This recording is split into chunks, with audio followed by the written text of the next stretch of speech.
Bismillahirrahmanirrahim. Assalamualaikum warahmatullahi wabarakatuh. Sebelumnya perkenalkan, saya Muhammad Cesar Gumida. Di sini saya akan melakukan evaluasi mengenai pengkajian paliatif, pengkajian ESAS, ECOG, Karnofsky, dan juga pengkajian psikososial.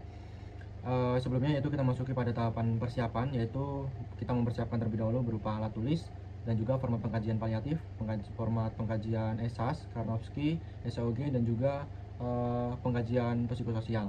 Dan di sini sebelumnya saya sudah mempersiapkan ruangan, dan juga sebelumnya saya sudah membaca dengan rekam medis daripada pasien, dan juga saya sudah melakukan cuci tangan dan memakai APD lengkap seperti masker dan juga handscoon.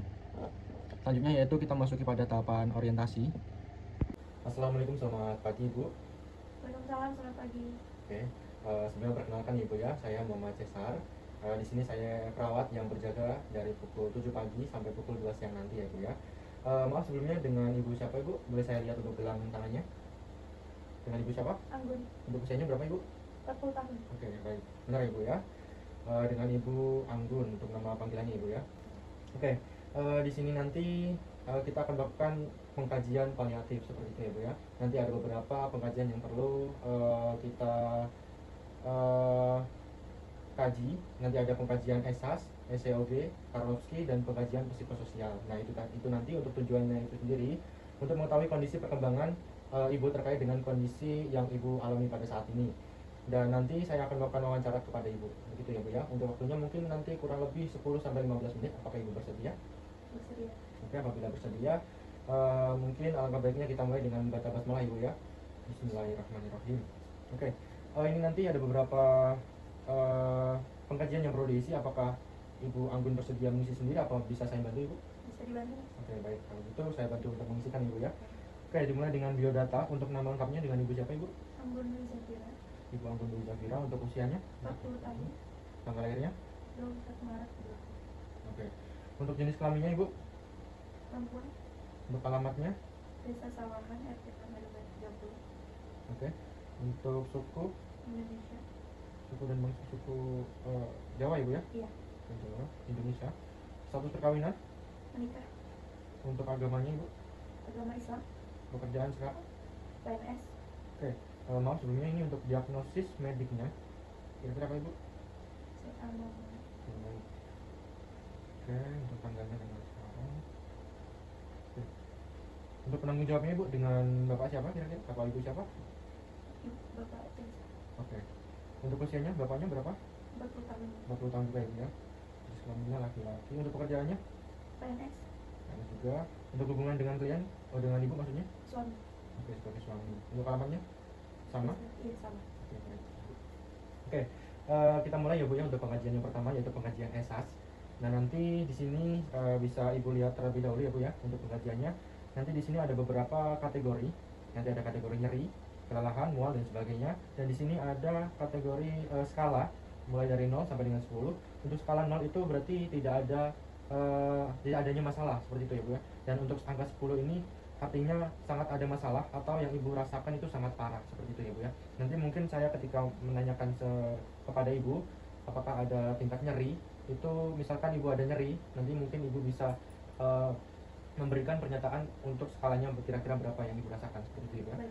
Oke, sekarang yang pertama yang ingin saya tanyakan, apakah ibu merasakan nyeri Ibu? Iya. Oke, kira-kira untuk skalanya berapa Ibu? 0 sampai 10? 5. Oke, saya bantu untuk mengisikan ya Bu ya, untuk skalanya 5. Kemudian yang kedua yaitu apakah ibu merasakan lelah? Iya. Merasakan lelah? Oke. Untuk skalanya kira-kira berapa Bu? 4. Oke, 4. Apakah sekarang ibu merasakan mual? Tidak ada masalah. Oh, tidak ada ya Bu ya. Selanjutnya yaitu apakah ibu merasakan stres atau depresi Ibu? Iya. Oke. Untuk kira-kira skalanya berapa Ibu? 5. Oke, baik. Selanjutnya yaitu apakah ibu merasakan cemas? Iya. Untuk skalanya kira-kira saya isikan berapa Ibu? 5. 5 juga. Oke. Apakah sekarang ibu merasa ngantuk? Iya. Oke. Untuk kira-kira skalanya berapa Ibu yang perlu saya isi? 1. Berarti Ibu sekarang sedang sedikit mengantuk ya Ibu ya. Oke. Untuk nafsu makan Ibu apakah membaik atau bagaimana Bu? Apakah ada masalah? Ada. Oke. Untuk skalanya kira-kira yang bisa saya isi berapa Ibu? 4. Oke. Untuk skalanya 4. Oke. Untuk sekarang apakah badan ibu merasakan sehat dan bugar? Apakah ada masalah terkait itu? Ada masalah. Oke. Untuk kira-kira skalanya berapa ibu? 4 juga. 4. Oke. Apakah ibu merasakan sesak napas? Tidak. Tidak ya bu ya. Berarti saya tuliskan untuk skalanya 0 ya bu ya. Dan apakah ada masalah lain ibu? Tidak. Tidak juga. Berarti saya isikan untuk 0 juga ya bu ya untuk skalanya. Oke. Untuk bagian esasnya sudah selesai. Mungkin kita lanjut ke bagian ini SCOG ya bu ya, dan juga Karnofsky. Bentar ibu ya. Oke, nanti di sini saya juga ada beberapa pertanyaan ibu ya terkait dengan pengkajian SCOG yang menyangkut nanti aktivitas sehari-hari ibu, dan juga Karnofsky, aktivitas berhubungan dengan aktivitas juga aktivitas fisik seperti itu bu. Oke, untuk pertanyaan yang pertama mengenai pengkajian SCOG ya bu ya. Apakah saat ini ibu dalam melakukan pekerjaan sehari-hari apakah ada hambatan atau kendala ibu? Ada hambatan pada pekerjaan berat. Pekerjaan ringannya tidak ada hambatan. Oke, jadi ibu merasa ada hambatan pada saat pekerjaan berat, tetapi tidak merasakan hambatan untuk pekerjaan ringan seperti melakukan aktivitas sehari-hari itu ibu ya. Oke, lanjut kita ke pertanyaan kedua. Apakah saat ini ibu dalam melakukan pekerjaan sehari-hari dapat melakukan sendiri atau dibantu dengan keluarga atau orang lain ibu? Kalau yang ringan dikerjakan sendiri, kalau yang berat perlu bantuan. Oh baik, seperti itu ya bu ya. Oke, selanjutnya yaitu pertanyaan yang ketiga. Apakah saat ini ibu sering beraktivitas atau cuma sekedar istirahat saja bu kalau misalkan di rumah ibu? Saya melakukan aktivitas, tapi pekerjaan yang ringan-ringan aja mas. Begitu ya bu ya.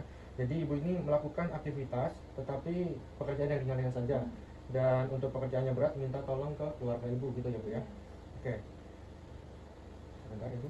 Untuk selanjutnya kita lanjut ke bagian Karnofsky ya bu ya. Untuk pertanyaan yang pertama, dalam melakukan perawatan diri, apakah ibu ada kendala ibu sebelumnya? Sepertinya tidak mas, hanya saja kalau tangan kiri saya merasa nyeri. Oh berarti ibu terkendala dengan tangan kiri ibu yang sakit gitu ya bu, nyeri ya bu ya. Oke, berarti mungkin tadi bisa saya tambahkan ya bu ya, untuk pengkajian esasnya tadi ada masalah nyeri tadi yang skalanya 5, itu untuk letaknya di lengan kiri ya bu ya. Benar ya bu ya. Oke. Baik, selanjutnya saya lanjut untuk pertanyaan yang kedua ibu ya. Dalam melakukan perawatan diri, apakah ibu dibantu orang lain atau melakukannya sendiri ibu? Sendiri mas, walaupun tangan kiri saya merasa nyeri, saya masih bisa menggunakan tangan kanan saya mas, walaupun kadang sedikit kesulitan. Oke, berarti ibu masih merasakan kesulitan karena terkendala daripada tangan kiri ibu yang merasa nyeri, tetapi masih bisa melakukan aktivitas dengan menggunakan tangan kanan seperti itu ya bu ya. Oke, baik. Untuk pertanyaan selanjutnya yaitu untuk aktivitas sehari-hari ibu bagaimana? Masih normal atau bagaimana ibu? Masih normal, tapi rada kesulitan karena tangan kiri yang merasa nyeri tadi. Oke, begitu ya bu ya. Jadi tangan kiri merasa nyeri, tapi untuk sehari-hari masih merasa normal seperti itu ya bu ya. Ya. Baik ibu, itu tadi untuk pengkajian SCOG dan juga Karnofsky.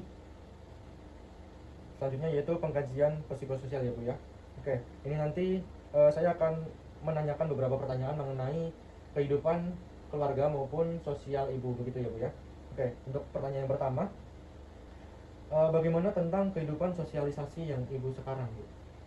Sosialnya dan keluarga dan orang lain baik mas. Oke, jadi untuk sosialisasi ibu dengan keluarga maupun dengan tetangga seperti itu ya bu ya, itu hubungannya terjalin dengan baik ya bu ya.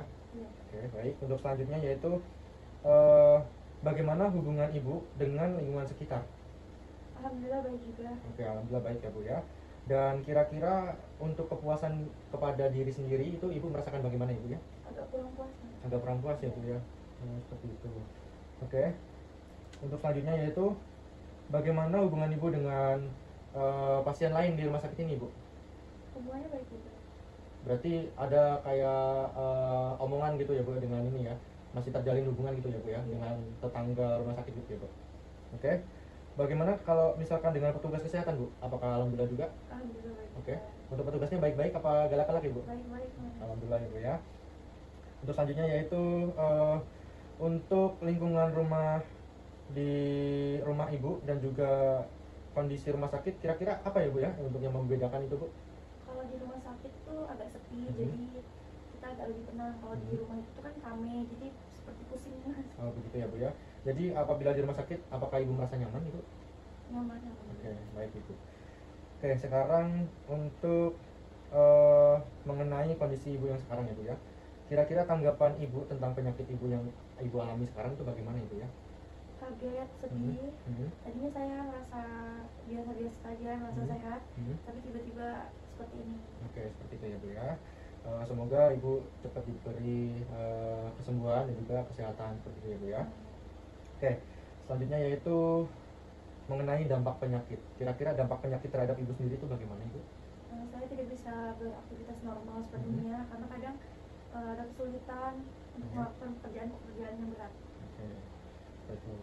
Jadi tidak dapat beraktivitas dengan normal sepenuhnya, tetapi itu tadi terkadang juga ada kesulitan dan tidak dapat melakukan pekerjaan yang terlalu berat seperti itu ya Bu ya. Jadi kalau misalkan ringan-ringan masih bisa itu ya? Bisa. Oke.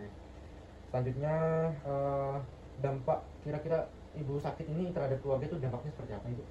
Saya jadi terbatas mengurus keluarga, terus juga keluarga jadi harus menanggung biaya yang lumayan tidak murah ya. Oke, jadi seperti itu ya Bu ya. Oke, kita lanjut ya Bu ya. Sekarang mengenai dampak gejala pada kualitas hidup Ibu. Oke, mengenai dukungan sosial Bu dalam keluarga mungkin kira-kira bagaimana? Teman, tetangga selalu memberikan semangat dan motivasi. Oke, alhamdulillahnya gitu ya Bu ya. Jadi untuk keluarga, teman dan juga tetangga lingkungan sekitar selalu mendukung Ibu, selalu mensupport Ibu seperti itu ya Bu ya. Iya. Oke. Selanjutnya di sini untuk pendidikan, apakah ada masalah Ibu? Tidak ada. Tidak ada ya Bu ya. Oke. Untuk riwayat kerja bagaimana Ibu? Teman kerja dulu masih banyak yang peduli ya, menanyakan kabar dan kadang menjenguk juga. Oke. Jadi untuk teman kerja Ibu masih ada kontak dengan Ibu seperti itu ya Bu? Masih memberikan support dan juga sebagainya kayak gitu ya Bu ya. Iya. Oke. Selanjutnya yaitu bagaimana tentang kepercayaan dan Ibu sekarang? Agama, tentang agama. Saya lebih mendekatkan diri pada Allah ya. Tetap menjalankan ibadah 5 waktu, meskipun sambil duduk kalau lagi sakit. Alhamdulillah ya Bu ya. Oke, selanjutnya yaitu mengenai apakah sebelumnya Ibu menggunakan obat terlarang Ibu? Enggak Mas, saya nggak pernah Tidak pernah ya? terlarang. Oke. Hanya menggunakan apa yang diresepkan oleh dokter. Oke, seperti itu ya Bu ya. Oke, itu tadi untuk pengkajian psikososial. Jadi sudah selesai ya Bu ya. Oke. Tadi kita sudah melakukan untuk pengkajian ESAS, kemudian pengkajian ECOG, pengkajian Karnofsky dan juga pengkajian psikososial ya Bu ya. Untuk hasilnya saya izin untuk memberikan untuk hasilnya ya Bu ya. Untuk hasil ESAS tadi, pengkajian ESAS, alhamdulillah ya Bu ya, hasilnya membaik ya Bu daripada minggu yang lalu.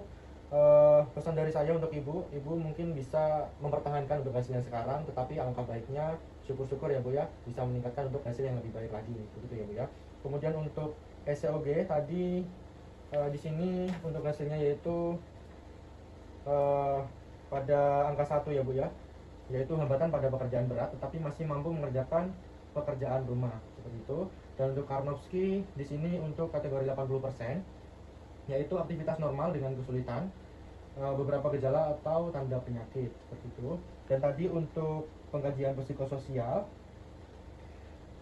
untuk hubungan sosial, keluarga dan lingkungan sekitar, alhamdulillah semuanya mendukung Ibu, mensupport Ibu, dan Ibu semoga pesan dari saya semoga cepat sembuh dan bisa mampu untuk